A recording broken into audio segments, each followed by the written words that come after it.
Yes, go Yes. ahead. Okay.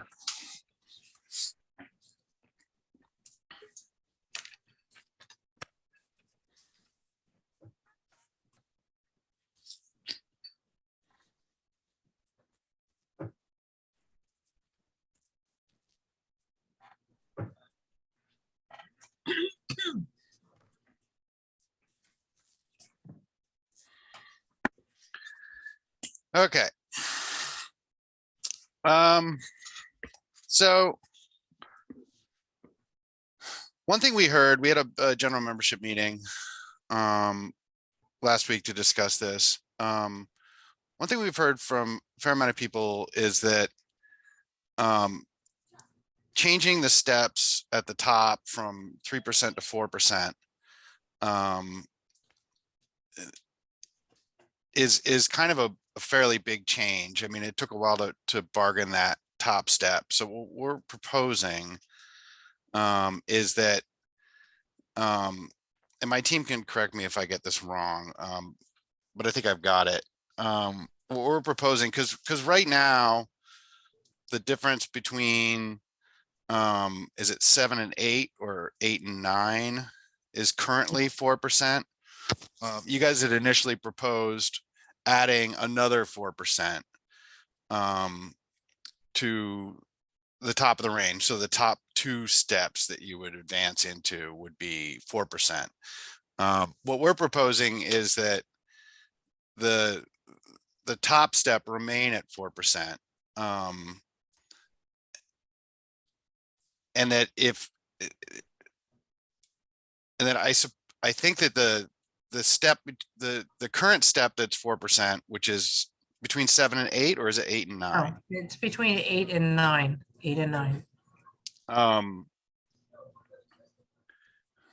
So that step would be 3%, and then the new added step would be a 4% increase, and then you would drop, you know, when you drop the first step next year, it would make it so that the last step of the range would be 4%.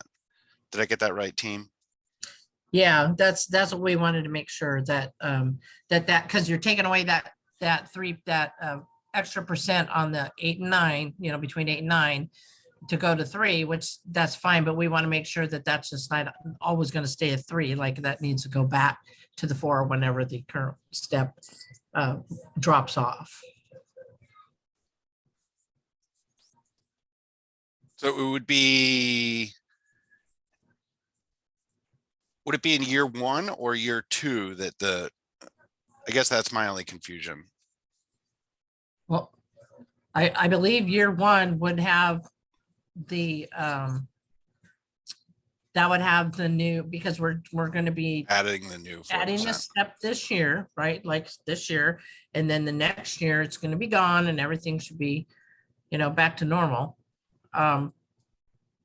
So it would just be the top step yeah, that would be at 4%. So it wouldn't impact an enormous amount of people, but it wouldn't change the overall structure of the pay scale as it is now. And we're not asking for the top 2 steps to be 4%. We're just asking that the top step remain at 4%, if that makes sense. So there's that change. The other change is that for the longevity $500 bonus, you know, we see that your offer says, you know, only for the contract. So it sounds like it would like sunset after the end of it. We understand that, like, you know, just like we're bargaining over the top 4% step right now, that nothing is set in stone. But as it reads right now, it looks like that longevity bonus goes away at the end of the contract, and we'd like to change that to have it be going into the next contract, if that makes sense. We also had some question too about, and maybe Michelle, you could touch on this. It says in year 2, step 8 will return 3%. No, well, it was actually in the last, can you go back to the last HSD offer, if you wouldn't mind, Kira. So it says step 9 receives a 3% step for consistency. And then that would be a 7% increase for everyone in year 1. We had some confusion about exactly like what this meant. Does it mean that you guys were proposing that step 9 was at 3%? Or is it that they would get a 3% COLA? Some of our team thought maybe that was the case.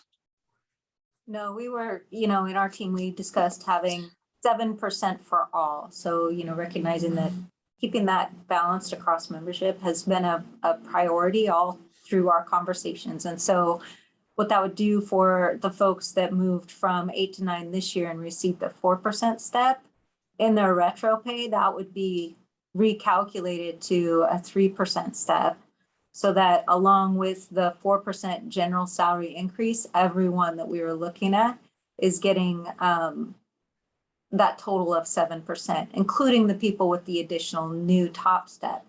And again, that's how we kind of, we added to the overall cost of this package by increasing the general salary increase in the first year, but we captured a little bit of savings by kind of smoothing out that, those steps through 8 and 9. So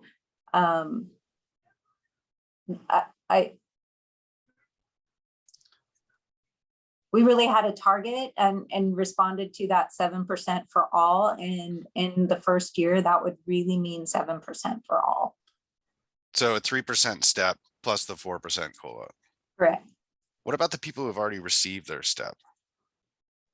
That would be calculated as part of their retro pay. So the retro would be adjusted to reflect the 3% instead of the 4%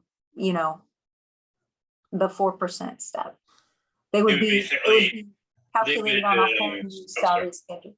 Yeah, they would basically get a 3% COLA this year instead of a 4% COLA this year because they got a 4% step instead of a 3% step.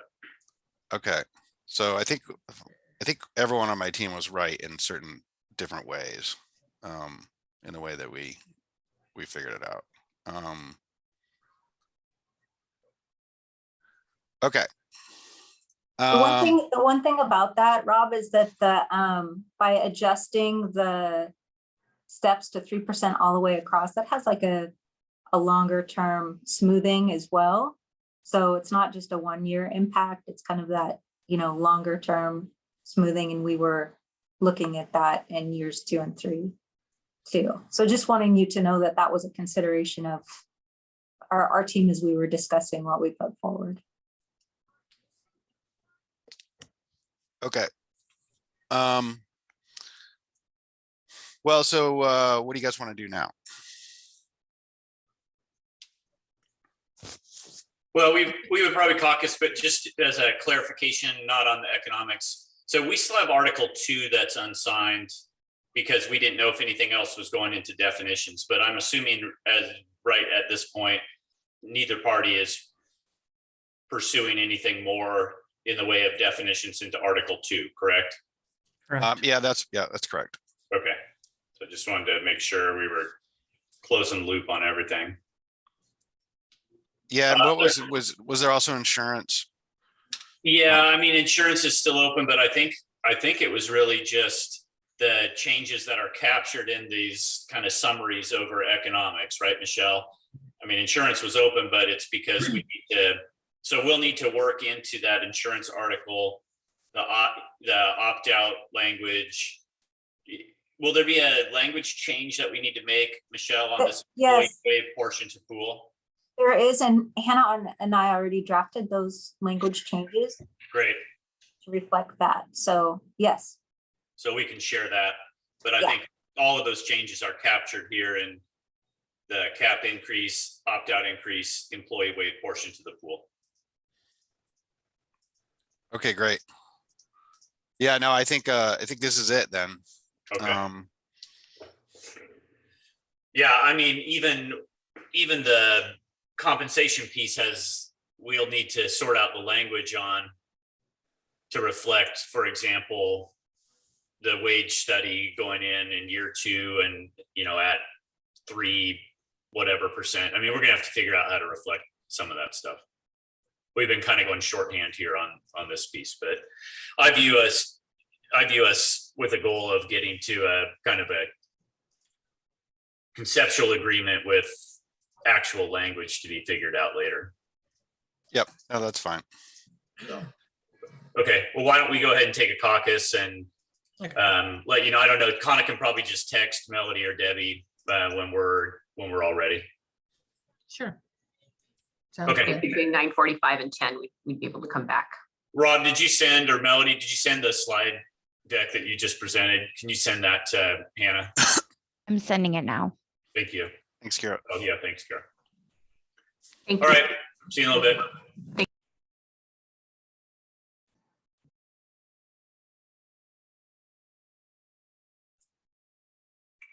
All right, we have everybody back. Everybody, Rob's here. Melody, Debbie. So as Michelle's getting into this, I mean, I guess here's what I would say without having us go, being too long-winded here. I mean, we're trying really hard to get to an agreement point. I know your group is too. We'd like to be done with this. We had kind of said at that last meeting, hey, here's what we can do, putting all of our kind of cards on the table. So we're struggling to get to an end point here. We do have some movement in this proposal. And one of the things we look back on is, what has been typically kind of in place in this contract? What's the more longstanding patterns or status quo have been? And that is somewhat kind of instructive to us. So as Michelle gets to this, Michelle, why don't you go ahead and advance all? Do you guys want Michelle to go through the whole PowerPoint again from the beginning? Just Oh, kidding. can I please? Can I put all 28 slides? We review the last few sessions of bargaining too. Just kidding on that. So Michelle, if you can just go to the last one, I think. So HCU counter offer 6. Here's where we're at. In this proposal, we've agreed to keep the very top step at 4%. But that is what the status quo has been. We understand that people perhaps have looked at that top step being 4% as kind of a longevity bonus in and of itself. When I get to top step, it's kind of a super step. It's a larger than normal step. And so looking back at the way the contracts have been, and that's been consistent. So we're willing to do that. It does make some people get an 8% increase this year instead of a 7%. And so that's kind of pushed beyond what our mindset had been, or where we had sort of drawn a line in our head. So there will be some folks getting that 8% in year one. Along with this, we just want to be real clear on that bottom note that the current step 8 to 9, and I think you guys said this, but I'm just kind of repeating it. Current step 8 to 9 becomes a 3% step. Only the new top step will be 4. Next year, because we eliminate a step next year, we slide everything back, but it's still that top step is the only step that's at 4%. It'll be 8 to 9 again next year. It's 9 to 10 for year one, right? And then it'll become 8 to 9 in year 2. So only the top step is a 4% step. So that increases beyond where we had seen as our cutoff point by about, Michelle, was it about $200,000 over the life of the contract? What we've not agreed to is to untie the $500 longevity bonus from the specific years. So for us, the contract would say, for 2022, 23, there'll be a $500 bonus at the top. For 23, 24, there'll be a $500 bonus at the top. And again, part of the rationale, as we look back at prior contracts, that's not been a common or permanent feature of the contract. I think we put that in that last go around as kind of a last way to seal the deal and get to agreement. But it's not really something that we've done as a matter of practice. And would it become would it be something we bargain next time? It might be. It just all depends on what's going on. Where are we at funding wise? Where are we at inflation wise? Where are we at with comparator districts and so on? So that part for us is not a permanent feature of the contract. It's year specific. But the 4% top step piece would be continue on as a permanent part of the contract. And you see then at the bottom there, that's just the estimated value. And like I said, I think that's pushed us up about $200,000 beyond what we have been seeing as our landing point. So Michelle, do you have anything to add, or team, anything to add that I missed walking through that? Not hearing anything, but I'd be happy to answer some questions if you have some. Let me make another piece that I forgot. For us, the bilingual stipend would kick in year 2 in this offer. Bilingual stipend starts year 2, so we don't have to go back and assess and pay people for a year. That's pretty much gone now. So we would have the bilingual stipend also be a year 2 piece. It's not noted on there. Probably should have made a little note. So it would start in the fall unless you're 12-month. Correct. 12-month would start July. Yep. Okay. Okay, I think, how about, I know it seems like we're taking, ring around the rosy caucuses here. No, it's I think my team needs to caucus, and Okay. and then we will shoot you a text when we resume. Does that Okay. sound good? Okay, Appreciate the work, you guys, especially you, Thank- Michelle. thank you, appreciate it. Yeah, and we'll have Article 2 and 12 ready to present, just so we can tee off on those if that's what we decide. Okay. What's 12? Connor, what's insurance? I thought that, yeah, insurance. Yeah. Mhm. Okay, we'll see you guys in a minute. All right. Okay, sounds All good. right, thank Thank you. you. Connor, can somebody stop recording? And start. Okay. Okay, so I think we're basically there, but we have one question about the bilingual stipend. Is it for you guys pushing it into year 2 and 3? Is that like for financial reasons, or is it for logistical reasons? I mean, I kind of defer to Michelle on this one, although for me, my thinking was it was primarily for logistical reasons, wasn't it? Yeah, we had pulled it out of the financial component because we were using a targeted fund for it. Yeah. So it's not financial, it's more about application at this point.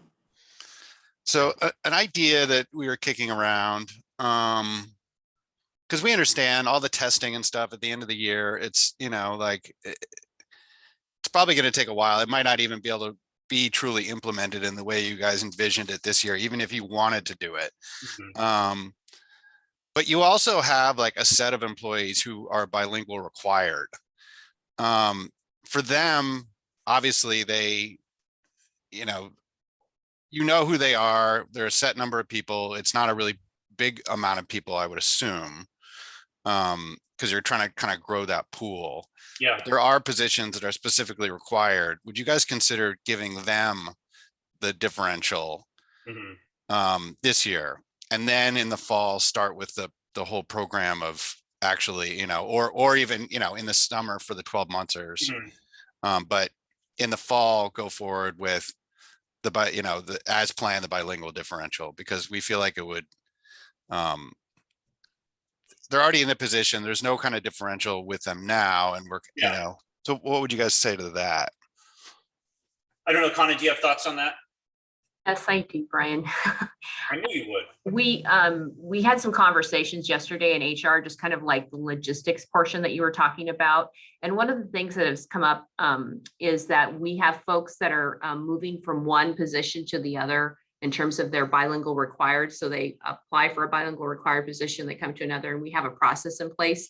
So we're trying to streamline things so that we have a platform to kind of gather that information. We have a process, and we tend to want to slow things down just a little bit, because we certainly value having that stipend in place, and, realistically would love to put that forth sooner than later. But I think in terms, as we were talking through the logistics of how to measure that, how to make sure that we're doing our due diligence on that. And if a applies for other dual language positions, we're kind of now our bilingual positions, excuse me, then it would afford us to be able to have a platform where we could have that information already intact and in place. So a person isn't being reviewed for their bilingualism as they apply to different positions, because that's currently what we have in place. So we have to kind of like rethink the whole structure and system around how we approach that. I don't know if Saide wants to add anything to that. And that includes the people who are already bilingual required. Yes, we do have a rubric in place to assess their oral. And we often say if they're bilingual, we also address their literate. So if they're interpreting and translating.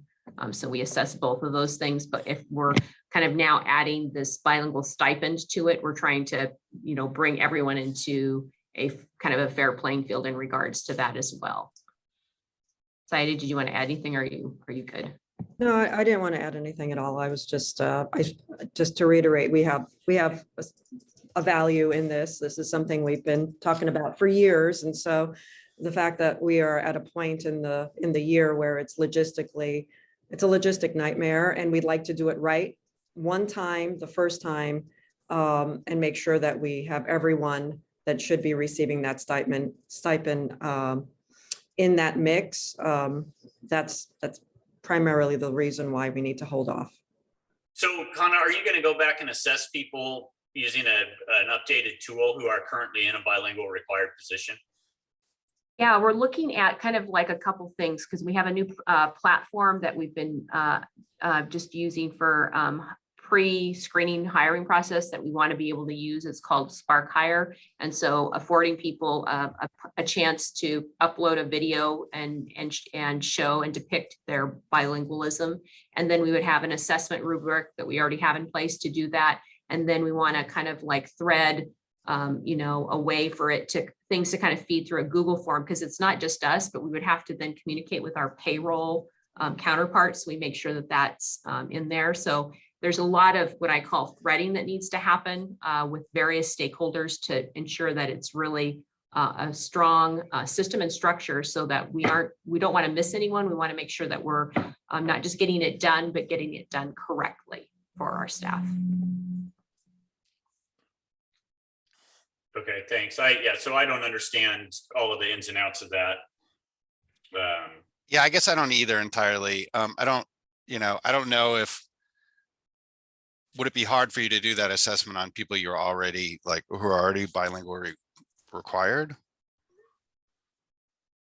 Or is it, do you see this as those positions as still being part of this larger rubric of?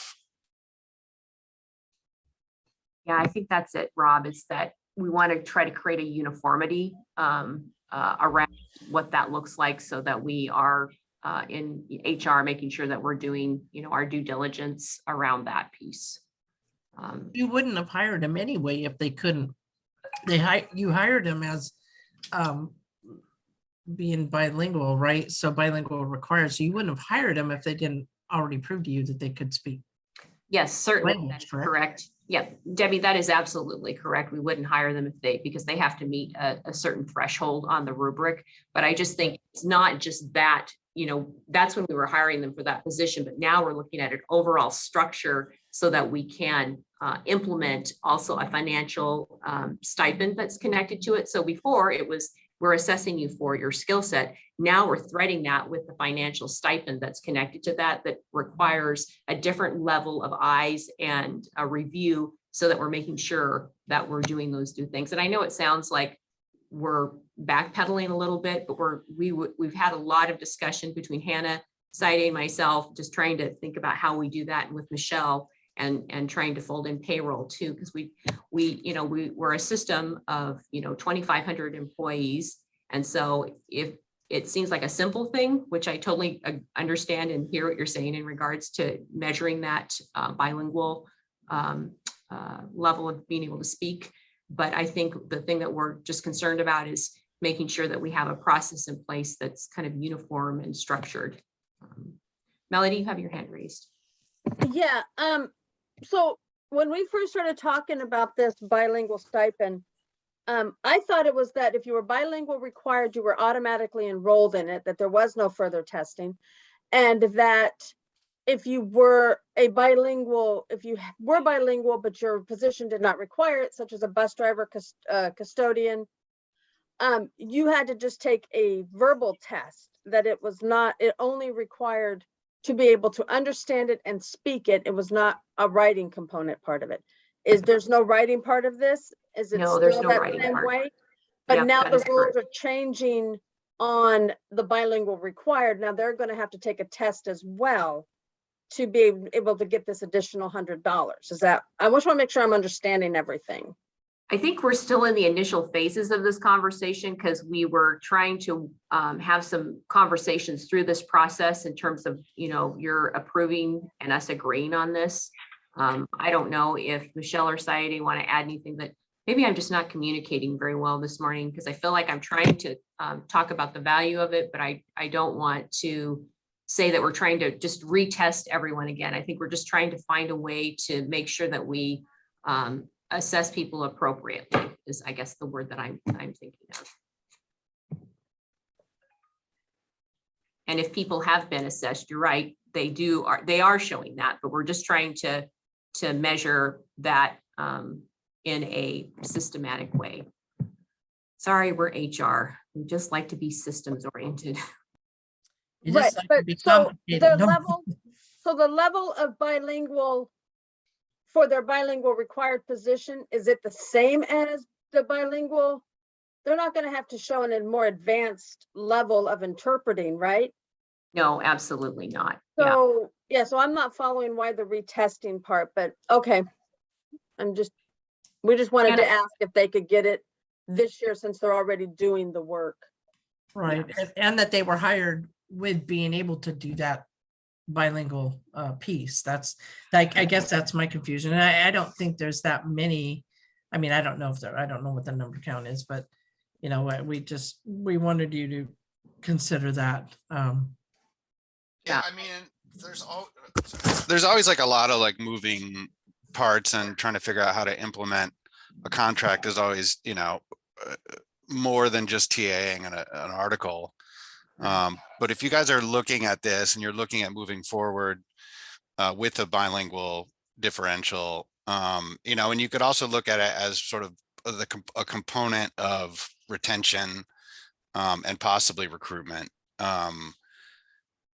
We don't want to hold up this agreement over this issue, but like we would ask, as you think about implementing it, that you would consider that idea, because you have this group of people who are already here, they're already bilingual, and if logistically it looks like something you could do, I understand wanting to implement it correctly, but we would just ask that you would consider that. I appreciate that you guys bringing that forward and bringing up that topic, because I think, we certainly do want to value and use that as a recruitment tool. Please know that we're not trying to stalemate anything or, cause things to slow down. We're just trying to think about it in that systematic way. And I know Hannah's kind of in the trenches of all of that. And so she's been trying to gather information and get the things that we need for our admin team to kind of state, who might be. Then we started talking about it more broadly in regards to that. I don't know if Hannah, if you want to add anything. She says, no, thank you. I mean, so yeah, it was an idea we want to bring forward, but I think I think we're basically in agreement. I think it's, I think we're there. Excellent. Yeah, it's been a long, crazy year and however long, but I know we appreciate the relationship we have with you guys, and it's not always super fun, but we've laughed our way through most of it, I think. Yeah. So Yeah, well, we appreciate that too. I know that both our licensed group and HCU have been strong labor partners, and so that's been really important for me as somebody who works with the district, but I know even more so for Michelle and for HR and Carol. So we value that relationship a lot. So we're glad I think I can speak for our team saying we're glad if we're at finish point here. We all tried to wear blue today in recognition of collaboration. So it's trying to coordinate that. Yeah, I mostly got too cold down here to just wear my t-shirt. But no, that's great. I wish we were all together. Yeah, I know. I'm sorry that we had to do this last one virtually, but it was kind of kind of wedged in between a bunch of other stuff.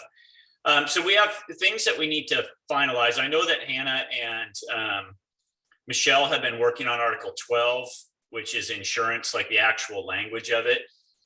We'll need to put together the actual language of the compensation article and so maybe, I don't know, Hannah, if you can start that, and then, we can get a draft going and kind of send that back and forth. I think the only other unsigned articles would be 2 and the duration. Is that right? Mhm. Okay, Hannah or Kara, am I forgetting anything else that's unsigned at this point? Okay. So we could just do that are you saying in a smaller group, or do you? Yeah, that's what I would think. If we can get drafts of those going and kind of pass them around, and then maybe you guys could meet up with Debbie and Melody and, kind of put the finishing touches on it. That'd be great. Yeah. Team, do we need to talk at all about the salary study? Or do we feel like we're in a little bit better spot? The salary study will be another thing that is challenging for us to explain to our members. And I don't know if maybe we could sit down and try to like brainstorm about how we could best represent it, because there certainly is some confusion about and I get it. But some of the examples I think were sort of maybe based on older versions of the settlement, with the steps that they were. We have some ideas about how we could sort of streamline that information so it's not quite as kind of overwhelming. Because ultimately we're going to have to explain it. Yeah. Well, and you guys obviously talk with your members how you need to talk with them, but I wonder if maybe working on some sort of a joint communication that helped to describe that and what that would look like, if that might be helpful. So a consistent message is going out that both parties have kind of signed off on, to avoid confusion might be a good thing. Yeah, I'm glad it's part of the settlement. I've said this a lot, often I see these things kind of get thrown by the wayside, and I'm glad we're able to keep it. I think it's great, but it is going to be a little bit challenging to explain. Yeah. I think for those of us, it's a little confusing for those of us who are sitting in the room. Mm-hmm. I think for your average, member, it's going to be even trickier. Yeah, I'm happy to regroup as that wage study team or whatever, and really look carefully about how to communicate about it. We all worked together through the study. We developed the report together, and now, next steps, how to communicate it. Like, there was a full slide in the financial presentation about how to even read the sample schedules.